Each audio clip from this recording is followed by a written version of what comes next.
The idea is to go back to the basics and learn what we have learned from our initial years of training. Because यहाँ पे residents भी हैं, fellows भी हैं, seniors भी हैं. Just a refresher course for all of us. So we will be going through some basic principles regarding the CT and MR, which one needs to be done and how it needs to be done. What's the imaging protocols for acute stroke patients? We'll try to look what's penumbra is, what's its clinical significance, and how we can look for the penumbra. And at the end, we'll go through some of the current timelines for different therapies which are available currently for acute stroke interventions. So it's a big burden on the healthcare industry, healthcare environment to have a stroke patient in your community and your population. There are lots of cost available required to treat all those patients. So prevention is best for all those stroke patients if we can prevent. But if it's there, then it's a big burden on the healthcare to treat those patients with the long-term morbidity and mortality associated with stroke patients. So conventionally, the role of imaging has been to exclude hemorrhage, but things have moved forward. Instead of just excluding the hemorrhage, now we are looking at the prognostic implications of the imaging. Imaging helps to triage the patients, whether they need to go for conservative therapy or intravenous therapy or intra-arterial therapies, some form of thrombectomy procedures. So imaging has a main role to decide which way the patient is going to go. So there has been different ways to classify the hemorrhage and stroke in stroke patients. Different timelines has been defined. It can be classified as a hyperacute, to acute, to subacute, to chronic. So these are terms which are used, but we can't really put a patient particularly in one category that this patient falls within a acute stroke or a subacute stroke, because it's an evolving process and different patients do present at different timelines from the start of their symptoms. So what we're going to learn, what we're going to look for the imaging. So try to remember these 4 P's, which you need to answer from your imaging. We'll try to look at the parenchyma, what's happening with the brain parenchyma itself, what sort of damage it is, which part of the brain is being damaged. We need to look at the pipes. Pipes means which of the vessels are blocked. Which vessel is blocked is a major vascular occlusion, it's a small vascular occlusion, is due to the thrombotic phenomena or due to the embolic phenomena. How is the vessel calcification? Then we need to look at the perfusion of the brain. We can use either CT perfusion techniques or MR perfusion techniques to look for the perfusion of the core itself, as well as the penumbra itself. So the main goal is to define which part of the brain is dead and which part of the brain is salvageable, because all your therapies are going to salvage the salvageable brain. The dead is dead, you can't do anything with that. But with the imaging, you need to look which part of the brain you can salvage. So this is a very good diagram. You can say center part is the core. Core means that part which has already infarcted. It's surrounded by a large area of stunned brain, which is called the penumbra. And as a radiologist, our role is to define which part of the brain is dead, which is called the core, and which part of the brain is the penumbra, which is at high risk to develop the infarction. So, brain has a very high requirement for the glucose and for the oxygen. As the blood flow reduces from 50, that's 50 to 60 ml per 100 gram is the requirement of the brain parenchyma to have a viability for the cells. So when the blood flow reduces, you can see the series of events start happening from right to left. And at 10 ml per gram per minute, when the blood goes below that, so there is cell death. So let's talk about the imaging. We can do CT scan. So worldwide, CT scan is the first line imaging modality for the stroke patients. For the sake of time, I'm going to stick myself only to the ischemic stroke. We are not talking about the hemorrhagic strokes here. So CT is the first line modality. We can do CT in 3 ways. Enhanced CT scan, we can do the CT angiogram, and we can do the perfusion CT imaging with that. So we'll go first the main imaging finding which we see on the non-contrast enhanced CT scan for the stroke patients. Let's go to the basics, what we have learned in our first or second year of radiology. What are the earliest signs of ischemia which can pick on non-contrast enhanced CT? So what is this? Dense MTA sign. So dense MTA sign is the sign when we see a thrombus within the MCA. It is also called, when the vessel goes to the Silverman fissure, you can call it a dot sign, right? So there's only one pitfall about this. The mimic is a patient with high hematocrit, because these elderly patients, they are dehydrated. When elderly patients are dehydrated, you can have the high concentration of the blood within the vessels that can picked up, that can show as a pseudo dense MCA sign. But the clue is that that would be on both sides. All the vessels would be dense. This is solitary one vessel which is occluded and thrombosed. So this is the dense MCA sign, clear cut. Even the parenchyma is normal. You say this patient has an acute stroke on the CT scan. So next sign that we look for non-contrast CT for earlier signs is the obscuration of the basal ganglia sign. So we know we have a basal ganglia, caudate, putamen, lentiform. They have some geographic distribution, and we can see if there is a loss of differentiation, we can't differentiate between the subinsular cortex and the adjacent basal ganglia. That's called obscuration of the basal ganglia signs. This happens very early in the stroke, as compared to the cortical strokes, which can present late on the imaging, because this part of the brain is supplied by the lenticulostriate vessels. These are end vessels, and this part of the brain doesn't have any collaterals. So when the vessel is blocked, the tissue would be at high risk for early infarction. So that's why this sign can be seen on imaging as early as 2 to 3 hours from the start of presentation, as compared to the cortical infarctions, which we pick on CT after a few hours. This part of the brain is at high risk for ischemia because the vessel pattern is different. This part of the brain doesn't have any collaterals.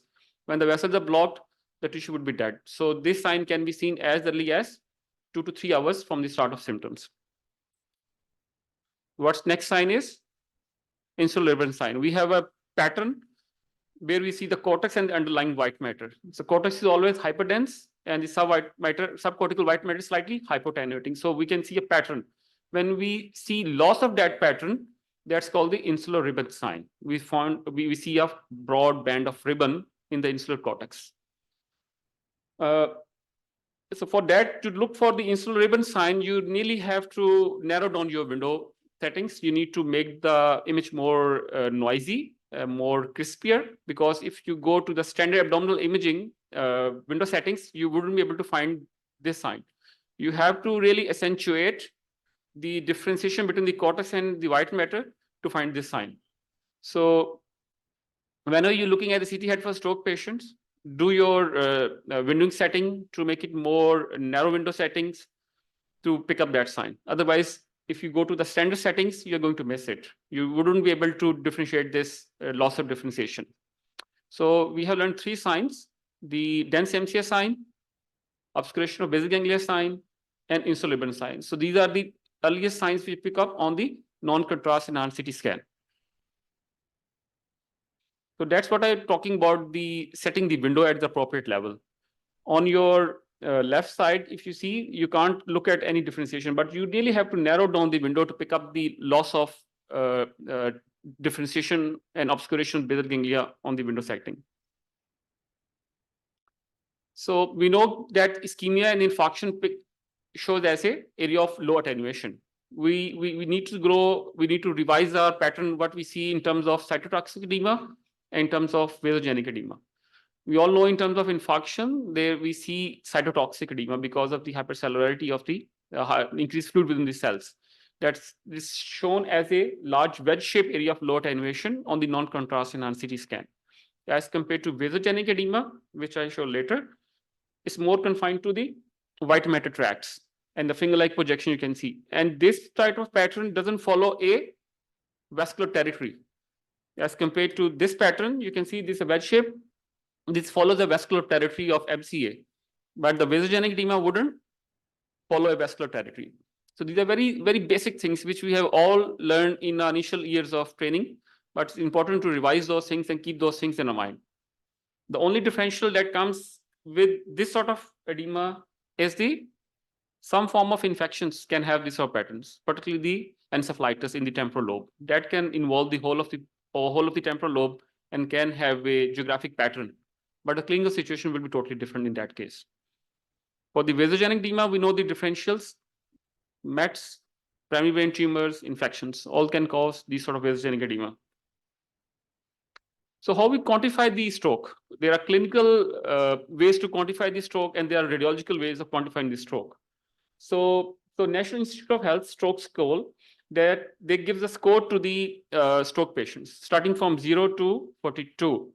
There are different things they include. They include the motor assessment, the sense assessment, the verbal commands, the gaze, patient's orientation assessment.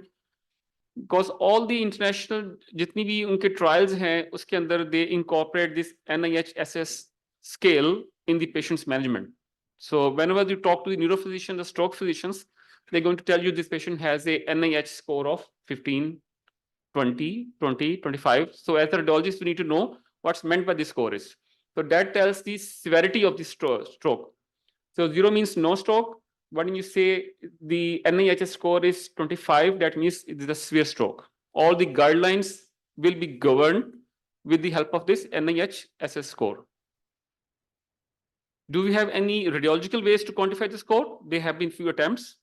First comes from the European trial. They tried to quantify the insult in the brain parenchyma and try to look whether the more than 1/3 of the MCA territory is involved or not. Because what they found that initially in late 90s and early 2000, when this thrombotic therapy started, if a patient has more than 1/3 of the MCA insult, that patient wouldn't get much benefit out of the thrombotic therapy. But later on, they found that it's very difficult to quantify this 1/3, more than 1/3 MCA involvement with very poor inter-observer variation. So they stopped using this. Instead of that, in early 2000, 2005, they come up with a new proposed criteria to quantify the stroke in the form of a aspect score. So I will let you know how to measure the aspect score. So in the stroke meetings with the stroke clinicians, they talk about the NIHSS score, and with the collaboration with the radiologists, they talk about the aspect score. अच्छा, aspects में क्या करते हैं कि जो MC की territory है उसको 10 points दे देते हैं, ठीक है, 6 for the cortex, and 1 for the external capsule, and 3 for the basal ganglia region.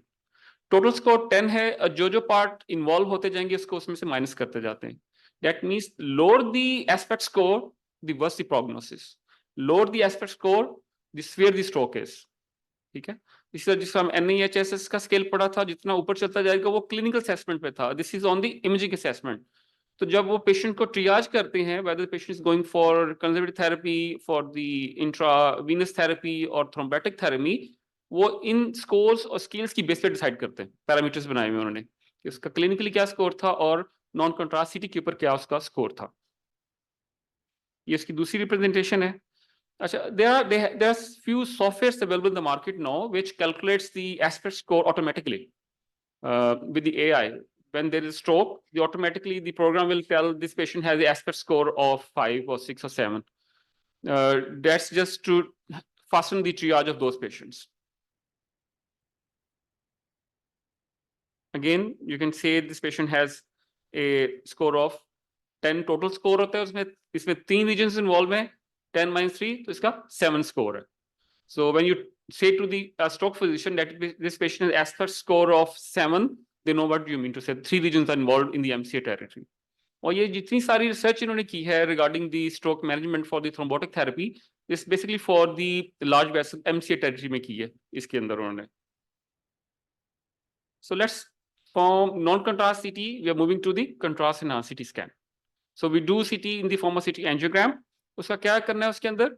We need to look for the extracranial vessels. We need to look for the intracranial vessels. Extracranial vessels क्यों देखना है? Because some of the patients do present with disease of the carotids as well. From the carotid arch, you need to do up to circle of Willis. उसके अंदर आपने करना है. और बहुत से पेशेंट्स को concomitant disease होती है जिसमें intracranial भी होगी, extracranial भी होगी उनके साथ. And the जो interventionist है, at times they have to treat the extracranial first to get access to the intracranial, then they treat the intracranial pathology there. सिर्फ 5 मिनट रह गए, अभी तो शुरू किया. चलो लेट्स गो, इसको जल्दी से हम देखते हैं. अच्छा, every scanner has a different parameters हैं इसके, ठीक है. So because of the new developments, new techniques coming up, new technologies coming up, scanner techniques फर्क होती हैं हर एक की. So this is जनरल उन्होंने बताया हुआ है कि आपके क्या पैरामीटर्स यूज कर सकते हैं, but that varies from scanner to scanner. लेकिन आपके लिए जरूरी कि कवरेज एरिया जो है that will include from carotid arch to circulovillus. So again, on the non-contrast CT, we see the dense MCA sign, the image on your left. On the center, we can see complete occlusion of the supraclinoid MCA, and same seen on the corneal image. अच्छा, CT पे हमने शुरू में decide किया था to look for the parenchyma and then pipes. Pipes में अंदर vessels हैं, vessel में you need to look for the vessel occlusion. Then you need to look which segment is involved, how much length of the segment is involved, and then you need to look for the collaterals. That's very important because a part of the brain which is infarcted but has lots of collaterals around it, particularly the M3 region, those patients do well because they have a collateral supply. So we did the non-contrast CT, we did the CT angiogram, then we'll talk about the CT perfusion imaging. CT perfusion में क्या होता है? That helps to decide which part of the brain is the dead core and which part is the penumbra, the stunned brain which can be salvaged. उसके अंदर क्या कहते हैं, जैसे contrast and CT scan, and there are no, initially लोगों ने जब start हुआ था, they have to manually do all the measurements, but now there are softwares available on which you can pick up all those findings in terms of the mean transit time, time to peak enhancement, cerebral blood flow, cerebral blood volumes, and all those are collated by the computer to generate graphs for those. और फिर उसकी color mapping आ जाती है, और color mapping के साथ that gives you a assessment which part of the brain is dead and which part of the brain is at high risk. अगर core छोटी है और penumbra बहुत बड़ा है, that patients are good candidate for thrombotic therapy. If all the brain is dead and there is very small penumbra, those patients wouldn't get much for thrombotic therapy. So how you decide? You can decide depending upon the amount of cerebral blood volume, cerebral blood flow and cerebral blood volume to decide which part of the brain is penumbra, which part of the brain is infarcted. So ये इसकी techniques हैं. So you can manually do it by putting a ROI on the input artery, जो कि उस region को supply करती है, then input vein, and then curves are generated and colored maps are being created by this. ये उसका तरीका बता रहा है कि आप ROI लगाते हैं on the artery, center में ROI on the draining vein, and the curves are generated. Again, center but is the dead tissue, that's the core, and surrounded by a large penumbra. So color coding this one. So briefly talk about the MR. So not all centers in the world, they have access to the MR scanners for stroke patients. In most of the Europe, in most of the Australia, they don't do the MR for stroke patients. But in States, there are a few centers in North America, there they do the non-contrast CT angiogram. Patient then goes to the MR scanner to have the diffusion weighted imaging and MR perfusion. लेकिन पूरे Europe के अंदर, पूरे UK में कहीं भी they don't have access for the MR scanners for those stroke patients. So they do the non-contrast CT angiogram, CT perfusion, straight to the triage and decides. But in some of the USA, they do the MR diffusion and MR perfusion along with the CT imaging. उसके standard protocols हमें पता है कि the base sequences are the T1, T2 flare and diffusion weighted. Some centers do the contrast enhanced when they're planning for the MR perfusion scan for those patients. So ये एक typical example है जिसके अंदर we can see bilateral causes. This patient was post, क्या cause हो सकती है? Systemic cause है because of the involvement of the both sides of the cerebral hemisphere basal ganglia. So post CPR, post cardiac arrest, severe insult to the brainstem in the form of and the basal ganglia, with high signal on the DWI, low signal on the ADC. So this is the dead tissue. So I'll go skip all these and go straight to the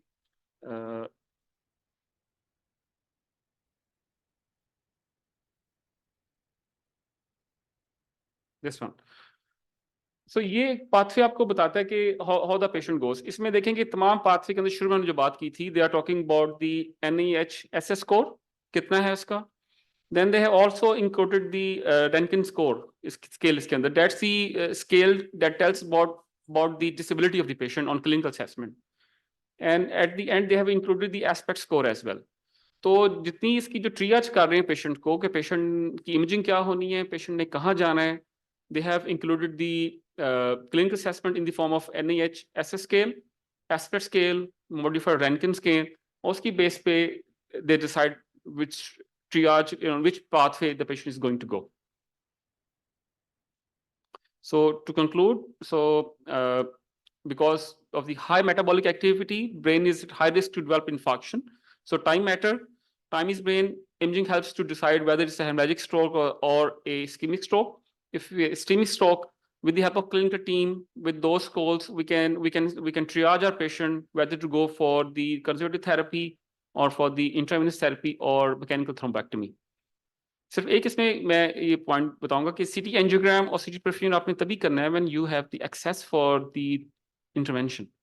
If you don't have intervention, there is no need to do all those fancy imaging. Then just do only non-contrast CT.